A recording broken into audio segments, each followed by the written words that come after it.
ప్రభుత్వం పని చెయ్యకపోతే ముళ్ళు కర్రతో పొడిచి పని చేయించడం అన్నటువంటిది ప్రతిపక్ష బాధ్యత. ప్రతిపక్షం అడక్కకుండానే పని చేస్తే క్రెడిట్ అధికార పక్షానిది అవుతుంది. ప్రభుత్వం పని చెయ్యకపోతే అడిగి ముళ్ళు కర్రతో పొడిచి పని చేపిస్తే క్రెడిట్ ప్రతిపక్షానికి వస్తుంది.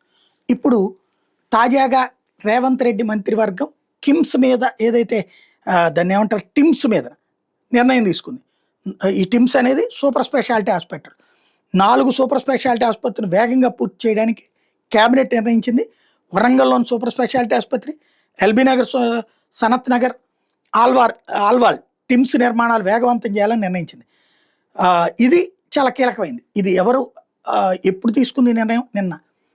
ఈ మధ్యనే టిమ్స్ మీద నిర్ణయం తీసుకుంటారు లేదా, మేము సూపర్ స్పెషాలిటీ సేవలను పేదలకు అందిస్తుంటే మీరు ఎందుకు చెడగొట్టారు అన్నటువంటి పాయింట్ని కేటీఆర్ రైట్ చేసుకొచ్చారు. దాని మీద పోరాడతామని ప్రకటించారు. అట్లాంటి సందర్భంలో రేవంత్ సర్కార్ తీసుకున్నటువంటి నిర్ణయం ఇది. అంటే కేటీఆర్ రేవంత్ సర్కార్ని దారికి తెచ్చాడు.